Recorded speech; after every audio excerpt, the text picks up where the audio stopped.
I've always heard that imaginary friends are normal for kids. They're supposed to help you feel less lonely, to fill the gaps when you don't have real friends around. That's what I thought Sam was. Just a harmless invention of my mind. Someone to keep me company during those long, quiet afternoons when I was by myself. Sam came into my life when I was about 6 years old. I don't remember exactly how it happened. One day he was just there. I would talk to him and he'd talk back. First, it was simple stuff. We'd play hide and seek around the house, or I'd show him my toys.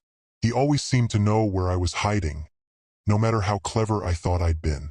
I figured it was just part of the game. After all, he lived in my head, right? But Sam wasn't like other imaginary friends I heard about. He wasn't some superhero or animal. He didn't do magic tricks or fly around. He was just there. Constant, steady presence. Comforting in a strange way, like he was always watching over me. When I felt scared or lonely, Sam would show up, and suddenly, I wasn't alone anymore. What really started to freak me out even back then was how much Sam knew. He wasn't just a voice in my head. He knew things I didn't.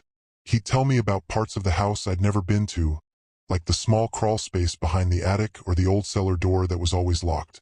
He knew about the hidden drawer in my dad's office, the one I'd never seen before. Sometimes he'd whisper things to me, secrets, stuff I hadn't told anyone. Not my parents, not my friends, no one. He'd ask why I was afraid of the dark or why I had trouble sleeping after hearing my parents argue. Things I thought I kept buried deep inside. Sam somehow knew. Back then, I didn't question it. To me, Sam was my friend, and friends are supposed to understand you, right? Even if he wasn't real, it felt like he got me in a way no one else did. But looking back now, I wonder how he knew so much. As I got older, I started seeing less of Sam, or at least that's what I thought. I didn't need him as much, not like when I was a kid. I started making real friends, going to school, and Sam just faded into the background. Or so I told myself. But there were moments when I could still feel him. It's hard to explain, but I always had this sense that he was still around, just not as obvious as before. First, I ignored it. I was growing up, after all. Imaginary friends are for little kids, and I didn't want to be that kid anymore. But things around the house, they started to feel off. It began with small stuff, things I could easily dismiss. I'd come home from school and notice that something in my room had been moved.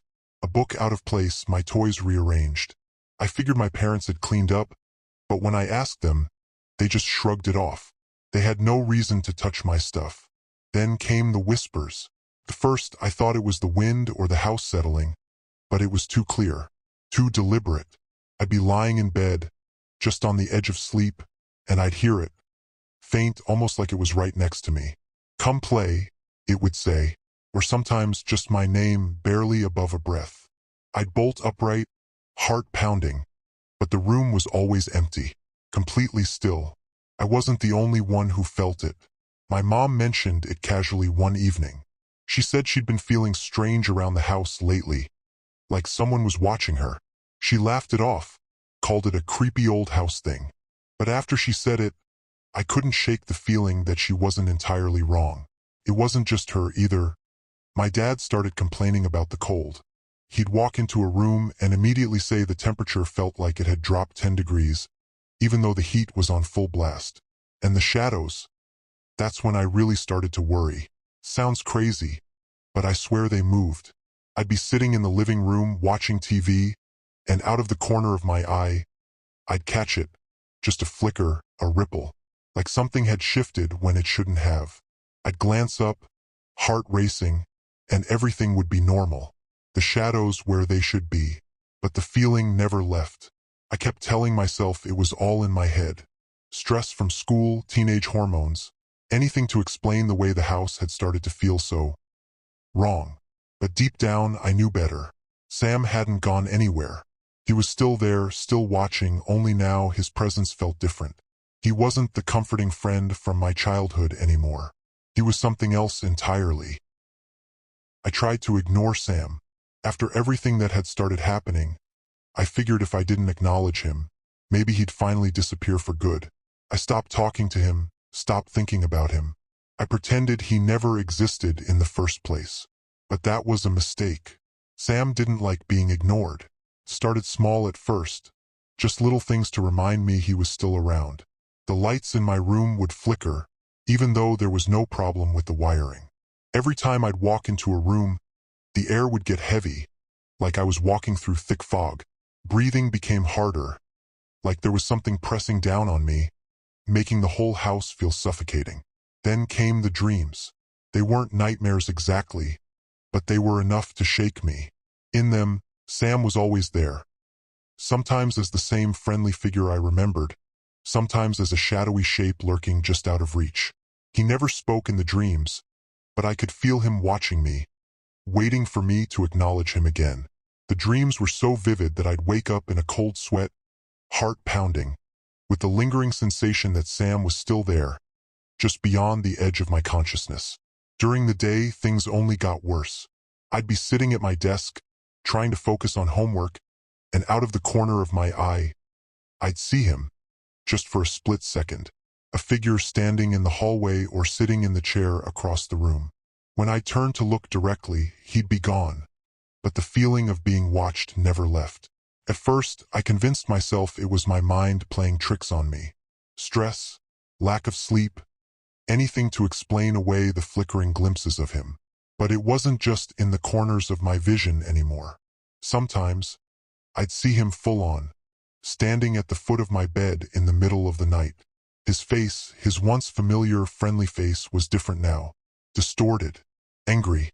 He wanted my attention, and the more I tried to ignore him, the more aggressive he became. I'd wake up to the sound of something crashing in the kitchen, but when I'd go to check, nothing was out of place. Doors would slam shut on their own, the temperature would drop in an instant, and sometimes I'd hear whispering louder now, like it was coming from just inches away. Sam was no longer the quiet companion from my childhood. He was something darker now, something I couldn't explain. I could feel his anger, his frustration growing each time I tried to pretend he wasn't there.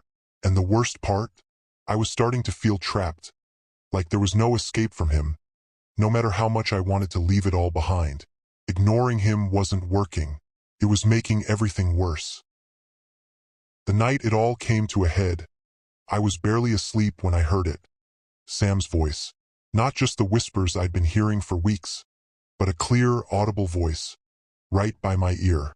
"You can't ignore me forever," he hissed, his tone cold and twisted. "I've always been here." I jolted awake, heart hammering in my chest, but the room was empty. The darkness pressed in around me, thicker than usual, and the air felt like it was buzzing, alive with something I couldn't see. I sat up, every muscle tense, waiting for something, anything to happen. The seconds stretched on, silence suffocating me, but I could feel him there, watching, waiting. That was it. I couldn't take it anymore. The next morning, I decided to confront my parents. I tried to stay calm, but as I told them about Sam, how he used to be my imaginary friend, how he never really left, and how now he was angry, they just looked at me with concern. They didn't believe me. They told me it was stress, that I was overwhelmed with school and needed more sleep. But it wasn't just stress. I knew what I was experiencing, and it wasn't in my head. In frustration, I started digging through old family photos, hoping to find something. Anything that would prove Sam was more than just a figment of my imagination. And that's when I saw it. Something I had never noticed before. There, in the background of several photos, was a figure. Faint, almost shadow-like, but unmistakably there. Standing off to the side, just barely visible in the frame, was Sam. I dropped the photo, my hands shaking. Sam had been there. All those years, he wasn't just in my head, he was real. He was in my house, in my life, even back then. A part of me wanted to scream, to show the photos to my parents, but I knew what they'd say. "It's just a trick of the light," or "you're seeing what you want to see." No one would believe me. In desperation, I decided to contact someone who might understand. Someone who dealt with things like this. I found a psychic online, one who specialized in unexplained entities, or whatever you want to call them. I wasn't sure I believed in that stuff, but I was running out of options. When I explained the situation to her, she listened carefully, her face growing more serious with every word. After a long pause, she said something that made my blood run cold. "Sam might never have been imaginary," she said quietly. "Sometimes entities attach themselves to children. They appear harmless at first, even friendly. But over time, they become something else." I stared at her, my mind spinning. "You're saying he's real? That he's always been real?" She nodded, her expression grim. "And now that you've tried to push him away, he's showing his true nature. He won't let go easily." Her words left me numb. Sam wasn't just a childhood memory or some lingering imagination. He was real. He'd always been real, and now I didn't know how to stop him. After hearing what the psychic told me, I knew I couldn't keep running. Sam wasn't going to disappear just because I wanted him to. He wasn't some forgotten memory from my childhood that I could leave behind. He was here, and he wasn't going anywhere. I had to face him. I waited until nightfall, the time when he was always strongest. I sat alone in my room, heart pounding, the air thick with that familiar weight, the heavy presence that had become impossible to ignore. The house was quiet, almost too quiet, and I could feel it. Sam was there, waiting for me to acknowledge him. "I know you're here," I said, my voice trembling despite my attempt to sound strong. "I'm not running anymore. Let's talk." For a moment, nothing happened. The silence stretched on, thick and oppressive. But then, slowly, the lights began to flicker, and the temperature in the room dropped to a bone-chilling cold. Shadows danced along the walls, twisting and stretching in ways that made no sense. And then, I heard it. His voice, low and chilling, like ice scraping against my skin. "You can't get rid of me," Sam whispered, his voice curling around me like smoke. "I've always been here, and I always will be." I felt the hairs on the back of my neck stand on end. There, in the corner of the room, a figure began to take shape. It was Sam, but not the way I remembered him from my childhood. His form was twisted now, darker. His eyes, once playful, almost kind, were cold, black pits, void of anything human. I forced myself to stand, my legs shaking beneath me. "I don't need you anymore, Sam. Whatever you are, it's time to go."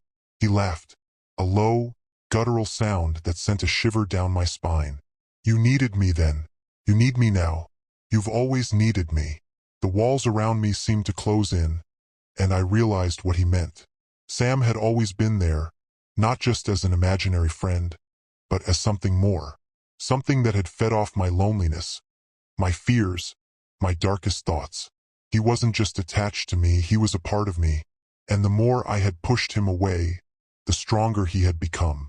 "You can't make me leave," he said, stepping closer, his voice dripping with malice.